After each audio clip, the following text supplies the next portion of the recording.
Trick or treat. The government's out of cash. Are we out of patience? Let's talk shutdowns and shakeups. Who wins? Who loses? Today in the workshop after the bell. Shutdown and shakeups. Yeah, it's a little shutdowny and shakeup. Good morning, everybody. I'm Lex, and this is Jason, my co-host. We are in the Traders Workshop. Thanks for coming. Today we're going to talk about the shutdowns a little bit, and Jason has real-world experience in this. I would happily say that I don't, but you were a government kind of contractor or employee of sorts, right? Both at times. Mm-hmm. And you've been, is the right word furloughed when this happens? Yeah, I mean, it's a little bit different as a contractor versus a government employee. I mean, I worked there 15 years, and I've been through, I think, like about 5 shutdowns. Okay. I was not there. I was the last Trump one was the last one I was in. Obviously, I'm not in this one. I'm doing this stuff. Mm-hmm. But yeah, I mean, shutdowns are when you're a government employee, a shutdown is like a vacation. Yes, you have deferred pay, but you get off. You don't have to take personal leave, and when it comes back, you get back pay. Most of the time, shutdowns last like a week, so it's like a free week of vacation. I have friends who for that 1 week they would like go visit their family in Chicago or something, and they knew it was coming. But this current one though seems like it's a little longer than the average bear, right? Is that accurate? Well, yeah, and the funny thing is I kind of thought the big beautiful bill was kind of an appropriations bill. I thought something similar. Okay. But this there's kind of a few different brands of shutdown. This one is because there is no funding bill. There's no budget. And when there is no budget, then you have to lay furlough, it's called, all non-essential employees. I was one of them. Let me interrupt real quick because I want to understand this. And I'll be the first to admit I'm not truly up on this as you are. From what I've read, it seems like when we have a government shutdown, a la what's happening here, right? Mm-hmm. And what happened in, I think, 2013, 2018, 2023, we had shutdowns. You said non-essential. And I think I read somewhere that it's like only 2% of the entire government that's affected. Is that? Oh, no. I mean, it's probably more than 2%. I would say it's probably closer to like 15, 20% probably. Okay. I don't know about 2023. I don't think there was a shutdown then. I think I would have known about that one. I mean, there were always threats. There's always threats of shutdowns. But I think the last one that we technically were shut down was President Trump during the whole wall thing. Yep. And that was actually the longest one. It was 34 days. As a contractor, you're a little bit more scared. Okay. Because you're not getting back pay as a contractor, right? No. The only thing, though, in that particular shutdown, the 2018 one, that particular one, I was kind of lucky because I was on a contract that was fully funded already. So I got to work, but there was nobody to work for. So I was billing, but I was billing to nothing. Yeah. Did you ever get paid? Oh, yeah. I got paid as if I was working. Yeah. Okay. You got paid up front. I got you. Okay. Yeah. I think the big thing that really hurts in a shutdown is many government employees, such like air traffic controllers, the military, probably these ICE agents, like anybody in the, anybody who is essential, they are working and they're not getting paid. Right. So they're sitting there working, and then they have to wait to get their paycheck. Them, I feel bad for. Because right now they're working for nothing. And then, I hear Trump trying to not pay, not give back pay, but they will. Like, that's political suicide, Right. I get that. Okay. So who wins? What sectors get just killed in this environment, and what sectors benefit? Now, before we go there, It doesn't. I was looking at VIX. VIX doesn't seem like it's in the terribly scary zone relative to this. So it doesn't seem like anyone has just panicked because of this shutdown. And I think my personal feeling is that it will get negotiated out here eventually, and so this is going to last forever, right? Yeah, it's not going to last forever. The big thing I think for markets, I mean, there's several kind of sector-specific market impact, but I think the biggest thing for the market is the Census Bureau and the Bureau of Labor Statistics shutdown, and all those jobs data, the CPI data, all those government data reports are made actually at the Census Bureau in Suitland, Maryland, where I used to work.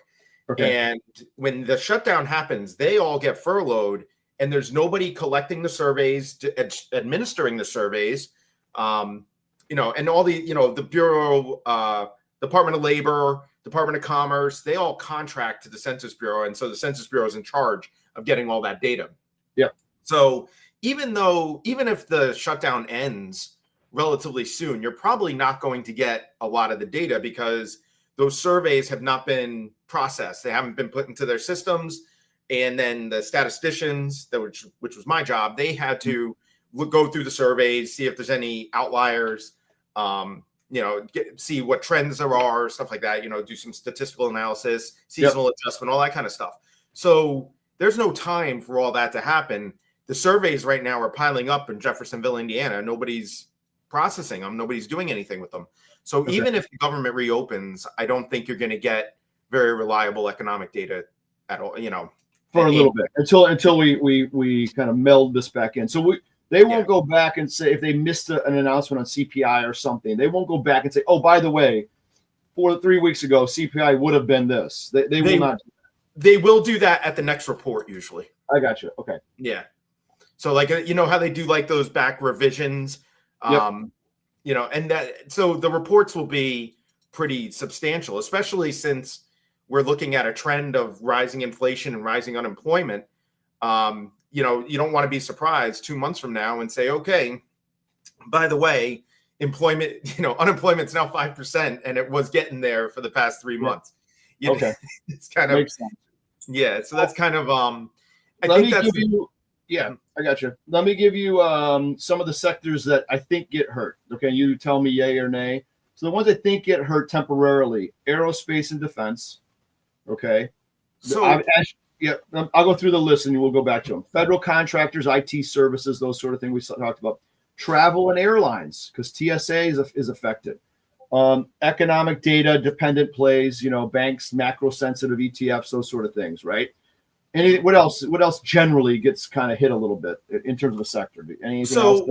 I think, in terms of sectors, first you said aerospace and defense. Yep. A lot of those contracts are pre-funded. So like if you fund a, Apache helicopter or something, I know like those are becoming obsolete, but let's say you fund an Apache helicopter. Yep. A lot of them, they get that appropriate, they get that obligated way in advance. So, for years in advance. So they're probably not as affected as much. However, one thing you said was the support staff. Like, when I was a contractor, I was a cost analyst. I was a cost benefit analyst. I did scheduling, stuff like that. They get, on those time and material contracts, they're going to get furloughed. That isn't a ton of people. I think most government contractors are the pre-funded types. Yep. But when you were talking about TSA, they get affected because they're working, but they're not getting paid. So they're still working. A lot of times, though, what those TSA people do is they call out sick until they get paid. Or as you could say, they call out slick, right? Right. I definitely know air traffic controllers do that. I worked a long time in the FAA too. Yeah. Air traffic controllers call out slick for many shutdowns because they're not getting paid. So it's kind of like their personal, Yeah. So relative to the travel and airlines and not so much TSA, but air traffic controllers, are the scary flyers scared more because they think that people aren't watching these planes and helping land these planes? Is there any risk of that? I don't. My feeling is that there isn't, but I know that I've got a daughter who's terrified of flying, and she's gonna put the pieces together and be like, oh, I'm not getting on an airplane. There's no one in those towers to guide these airplanes in and stuff like that. I'm like, I don't think that's how it works. So I think in the large airports, you're okay. They have is Reagan a large airport? Yes. Okay. I'm going there the next one. Yeah. So I think the category 1 airports, I think there are like 42 or so in America. Like O'Hare, you guys have nothing to worry about. Yeah. Because they have something, all the big airports have an automation system called TFDM, Tower Flight Data Management, right? And so they have an automated screen, that tells you where all the planes are, what their things are. If you're not there, though, then your air traffic controllers are using something called flight strips.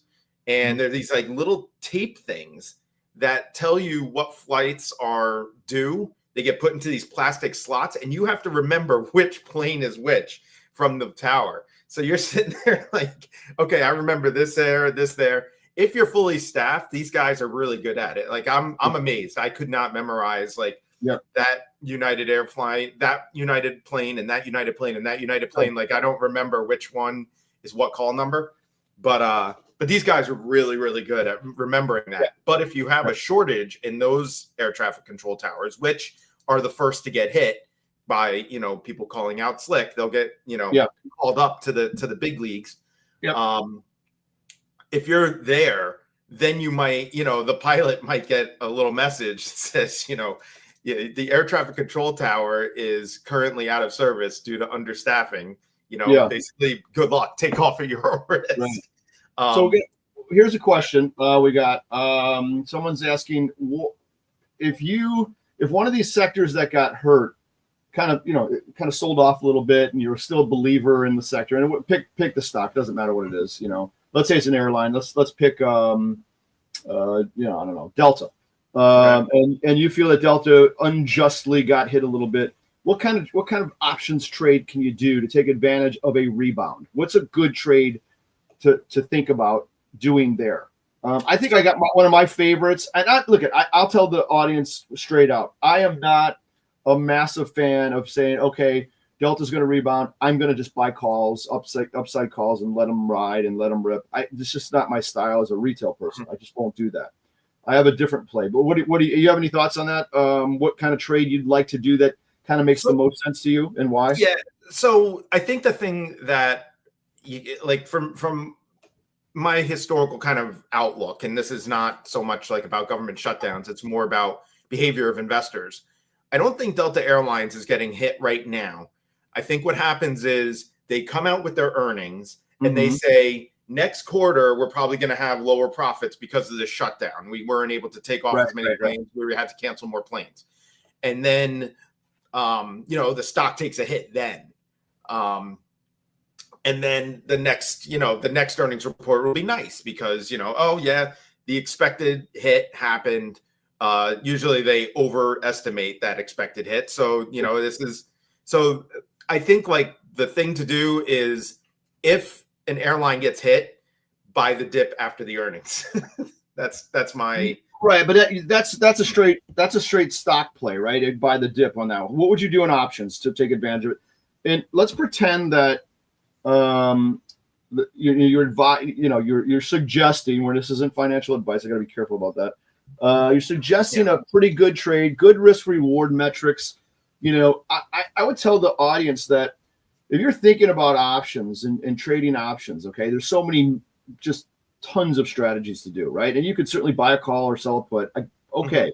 But there's other ways to combine options, buying and selling, to mitigate some of the exposure that options give you, right? You can mitigate theta, you can mitigate, being long too much stuff in Vega and all that kind of stuff. So I am personally, if I have a play that is bullish, I love either buying a call spread or selling a put spread.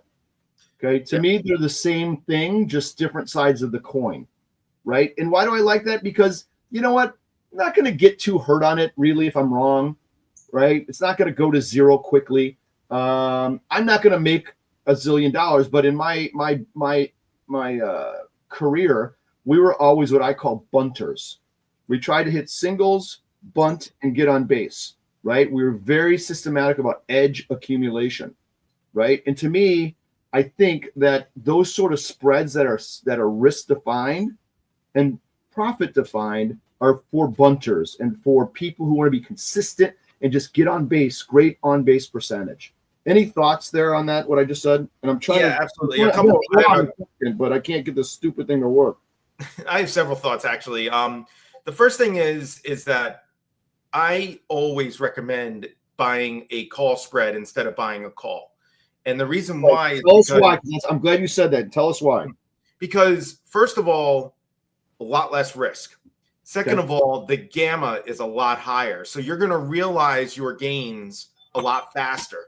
If you were to put in the same amount of money buying a call spread as opposed to buying a call, as you know, if your thesis plays out and you're, ramping up and you're making those gains, you could roll that call spread and still kind of get that same infinity upside call effect. So that's my first thought when you were talking about buying call spreads. The next thought I have is options are the Swiss Army knife of investment vehicles. Sure. When you're a stock holder, all you've got is buy or sell. Those are the only two buttons you have. When you have an option, because it is a derivative product, there are so many other variables that you can invest in. Last week, when the government shutdown was about to happen, I noticed that options pricing on Friday, I think I said it on the show too, option prices on Friday for the NFP report were still elevated. But I also knew that if the government shut down, that report wouldn't happen. So that wasn't, you're on mute. I'm yelling at my dog who's barking. Oh, got it. Okay. So I'll be on mute until you're done with your point. So with, you can't really play that with a stock. Stock is only showing you a direction. Am I going up or am I going down? But the expectation of something happening on Friday was what I was playing. So I actually did a calendar. I sold the Friday NFP day option and then bought an option after the projected NFP day. And I put it, I did double calendar and I spread it wide enough out so that direction wouldn't hurt me so much. And after the shutdown and after they said, no NFP reports coming out, that implied volatility came down and I made money that way. I didn't, the market, I think, went up a little bit because implied volatility went down, but that's, you can make money on the expectations of being bullish or, of market moves. And the optionality, the, gamma, you can make, is the volatility going to be more or less than what people expect? If it's going to be less, then sell a put spread. If it's going to be more, then buy a call spread. So let me ask you a question about that. So for people, I get this question a lot. I want to hear what you like about it. So I did this in Tesla several months ago. It was when Elon became an ally of Trump, and everyone who loved Elon for saving the planet because of electric cars now hated him because he liked Trump, and they bashed his stock. I said, this is ridiculous. It won't last forever. His stock got hit pretty hard. And I forget exactly where it kind of bottomed out. I want to say the high 200s, 290-ish, 280-ish. I don't have a chart in front of me, unfortunately, but it's somewhere around there. I said, this is ridiculous. Elon's not going anywhere, first of all. He's not going broke. So guess what I chose to do? Because his stock had come from the 400s. I chose to do a long-term 400, 500 call spread, a 100-point call spread. Now, why do something so far out of the money, first of all? Okay, and here's my reason. My reason is that I was picking a spot where I thought the stock would settle. In my mind, just looking at stuff, I got to about 440-ish is where I thought I would do. Now, I should have probably done in hindsight 350, 450, but I did 400, 500 because it's really cheap. Mm-hmm. Okay. And this was, I don't want to say it was an investment. It wasn't a 0 DTE. I went out in time and I probably picked 170 days, 160 days, 190 days in time. It wasn't something I thought was going to happen overnight. I thought it would ultimately do something. Well, guess what happened? We know where Tesla is now. Yeah. Spread worked great. Okay. Now, those long-term spreads, they don't really, give you great P&L right away. It takes a little time. And as you get near and near to term, they start moving a lot, but this didn't. But, I probably paid, I don't know, $9 for this thing, which is a lot, but, able to do it. And I did it a big size. And guess what it went to? I got out on an average at $43. Wow. That's a big number. Okay. So when I say I hit singles and bunts, that can happen like that. Right. So that's a single that looks like a home run, sort of. Right. Yeah. But it was first of all, I had a reason. Okay. I had an opinion. I absolutely could have been wrong. But to your point, I took advantage of a really low-priced opportunity in a spread to say, this is where I'm going to put my chips. Thought it was edge-based. And, if I'm wrong, I lose $8. It wouldn't be 8 because I'd stop myself out. And if I'm right, I'm going to make some percentage, So, and I didn't look at it. I just said, I believed in my thesis. What do you think? Yeah, I mean, exactly. And I think that what you did also was, when Tesla moves down like that, like say from 400, it loses 40% in a month or something. Yep. Those calls get really cheap. Like they get really cheap. They really do. Yeah. And, if you're just buying the stock, it's just that one, price level that you care about. But the momentum, all that kind of stuff assists you in, buying that 400, 500 spread. Yep. Now, what if a viewer says, okay, great guys, love the play. Why not sell a put spread? And you know what? I can sell an in the money put spread if I want. I could sell a 50-point wide put spread if I have the money to do it for $46. If I does exactly what my thing did, it's going to go from 46 to close to 0 or 1 or 2 or 3. So, Any thoughts on one versus the other? I have a thought, but any thoughts for you on selling a put spread versus buying a call spread? So really the difference there, delta is going to be the same, or, give or take. It's going to be the same direction. Yep. For me, it's what is the expected volatility of this stock? And you look at the expected volatility, and if you think it's going to be more, then, think it's going to be more volatile, then you buy that call spread. If Tesla's going to go down, 40% in a month, and you think it'll just kind of rebound real quick, which it does, it could. If it rebounds real quick, then that long call spread made a lot of sense. If you're selling a put spread, you're not confident that this is the bottom yet or something like that. You could be, you'll still make money on that bounce, but your money is very limited and you're going to be sitting there with that margin, taking up time, taking up your portfolio, and you're not really making any money anymore. Yep. So it's really a question of, is the volatility going to be higher or lower than what the current options pricing expects? Okay, fair. The other thing I'd like to tell folks too is if you have an expected price in your head of where this could end up, I love putting my short right about there. Okay, especially on the long call spread side of it, right? And how far you space those strikes is a little bit up to your equity, how much equity you have, right? Obviously the bigger those things get, the pricier that gets. So my theory there is that I don't like to risk on any one of these strategies. Let's call it a strategy or a scenario. Okay, let's say I had the Tesla play. It's a single strategy. On any single strategy, I don't like to risk more than 2 to 4% of my equity on that strategy. Okay, and you can do the math. You go 100 grand, 3% is this. You have 10 grand, 3% is this. I don't like to risk any more than any one strategy. That lets me kind of put a lot of bobbers out there in the water fishing for what I need to do.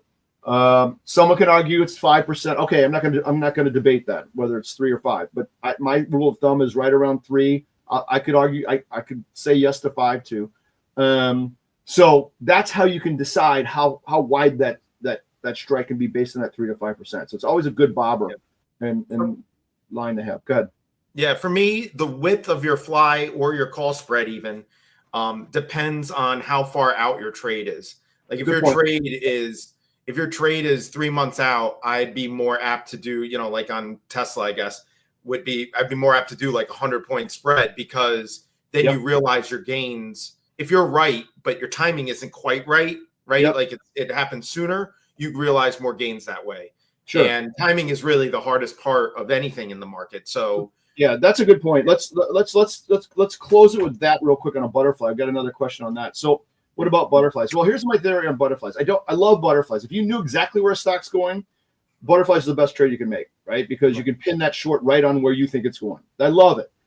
However, unfortunately, we don't know that. And it's like playing pin the tail on the donkey. You kind of have to get it right. The farther out in time you go, the less sensitive that price movement is in a butterfly. But having said that, a butterfly out in time allows your thesis to play out, and you can put that on for a really cheap price. I did an SPX butterfly a long time ago. I can't remember if I won or lost on this, but it was like a downside play, and I did like a 100-point butterfly, I think it was. So 100 points, which is a pretty big range. It could have been 300 points for all I know, thinking back. But it kind of moved into the zone. Let's say I bought it for whatever. It was cheap price, $2. It went to $2.25, right? Whoop-de-doo. But it was out 100 days. It was a 100-day thesis.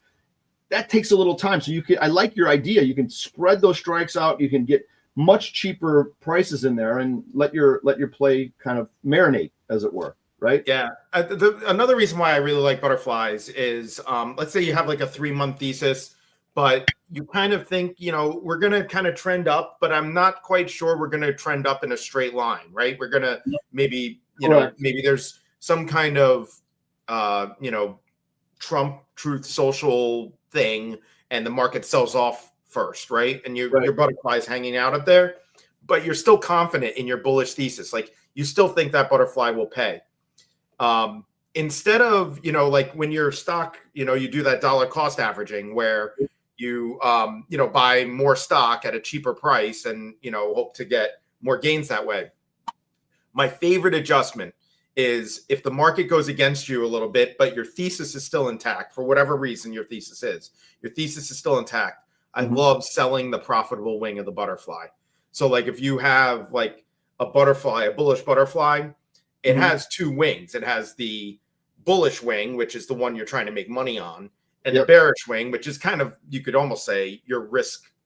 So are you talking about the 2 spreads, the long call spread and the short call spread in this example? So, yes. Okay, so just so people know, a butterfly, and some of the beginners might understand this. So let's just pick strikes real quick. Let's say it's a 60, 70, 80 butterfly. It's upside call butterfly. So in the butterfly, you're long the 60 and 70 call spread 1-to-1. You're short the 80, 70 call spread 1-to-1. That gives you 2 on the 70 line, right? Yep. So it makes that little peak, and I can go to let me share my screen. Sorry. Yeah, no, please. Keep talking. Share screen. Yeah, so essentially what I like to do is I sell that short side, that short call butterfly. It increases my gamma. It increases my risk a little bit. It increases, but it also, it increases my deltas, and it increases my Vegas, so it increases it is like doubling down, but I'm actually collecting profits because I'm collecting profits on the risk management wing of my butterfly. And then I'm stuck with a call vertical because I think, whatever happened caused the. That's a great. I love the idea. Love it. Yeah. Let's play it out on the screen here. I know this is my chicken scratch. Sorry, but I love this thing. Yeah, no, it's fine. All right. So what we're talking about is we're going to do the 60, 70, 80 butterfly in our example. Okay. So we're going to be long 160 strike. Okay. I'll put call. Okay. And I'll put a little plus so we know. We're going to be short 2 of the 70 calls. Okay. That's this guy. and we're going to be long one of the 80 calls. This is a 10-point, evenly spaced butterfly. Long one, short two, long one. Okay. Now what Jason's saying is, if you look at this, the components of this are a call bull spread, whatever the heck you want to call it, debit spread. That's this 60-70. You're long one of those, but you're also short an 80-70 as well. And that's a call bear spread, right? So you're long one of these and short one of these. What Jason's saying is if the stock goes down and you still believe your thesis, you can buy this short call spread, and that is making money. Now, this one's losing money. This goes in the bank, right? Right into your bank. Okay? And you're left with this right now. Now, don't forget, Jason said that you're still bullish. Now, you've got a long call spread, bull call spread play now without the top side on if you're right. And you kind of win twice if you're right? Exactly. Which I love. Love that play. Just, I hope ask a question if you don't understand that, okay? Because it's important to understand that. That's a great adjustment. I love it. Yeah, so, and it's usually when you are selling that short spread, with my kind of trade planning, when you're done with that short spread, it's usually pretty cheap, and you're gaining. Yes, you're applying more risk into your strategy, but you're applying a lot less risk if you were to just kind of like pile on more butterflies or 100%. Buy stock or something like that. So you're applying less risk, gaining basically more upside. Yep. Cool. All right. Look, what we didn't do, we got to do this, and then we got to make some announcements, and then we got to get out of here. So we didn't talk about sectors that benefit. We're just going to do it fast. On my list, gold and precious metals in the shutdown. Sorry, utilities and consumer staples. Right. Crypto. What do you think about crypto? I think it's probably good because of, it's a decentralization mechanism, right? Gets it out of the government. Yeah, I mean, honestly, I don't think it really benefits anybody that much more than normal. I think only if the shutdown results in something, huge. And I think crypto is an international commodity. Gold is a little bit more like central banky kind of commodity. But crypto, if there's something happening to any kind of currency in any economy, crypto gets blown up and shrunk. I think when you say consumer staples, I think that in the short term, and it's really kind of a localized issue, short term, there could be, some kind of drawback on discretionary spending.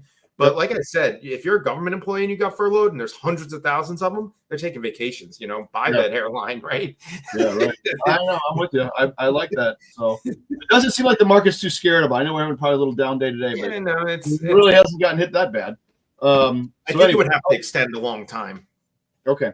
All right. Announcements real quick. We got to go. Thanks, everyone, for coming today to the Traders Workshop. By the way, I know you were missing somebody. Poor Mark. He is struggling on vacation. He's taking a 4-day holiday here. I think he thought Monday was a holiday, but the markets are open for Columbus Day. Yeah. And whatever the hell they call it now, some weird name. Indigenous Peoples Day. Yeah, right. Exactly. So that day is actually I don't know if it's a bank holiday, but the bonds are closed. Bond markets are closed. I think the NASDAQ and NYSE are open, though. So we don't get a day off, but some people do. And Mark apparently does. So he's on furlough himself for the week. That's why he's not here. Okay. Other thing. I did an Ask Lex series yesterday. I hope you were able to attend. We are doing the Ask Lex series. Right now it's about once a quarter. We did an earnings series yesterday. It's a webinar. You have to be subscribed to hub.tradier.com. It is free. You get emails. It's a pain in the butt. I know everyone hates emails, but it announces when we do these things. Sometimes Jason's going to be a guest on Ask Lex, sometimes Mark, sometimes other people. But we will have a topic every time. This was Q4 earnings narrative. If you want the recording, send me an email. I also put that in the chat, lex@tradier.com. I will send you the recording. And then make sure you sign up at the hub so we have your email. We can let you know when these things occur. I will tell you the next one's going to be on understanding how VIX is priced. Okay? Oh. Brian Overby is going to be joining me. He's one of our hosts on the hub.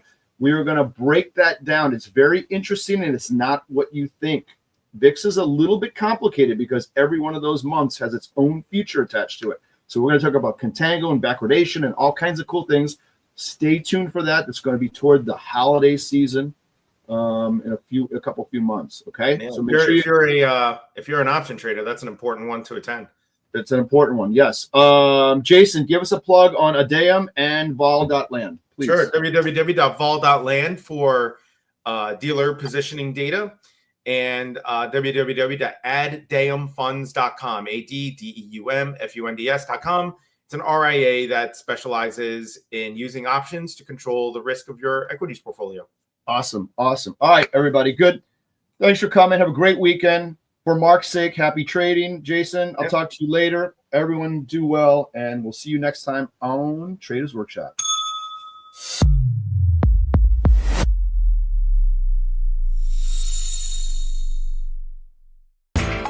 You know how the financial world goes. Here comes the buzzkill. Please make sure to take some time to read this boring disclaimer. We will owe you one.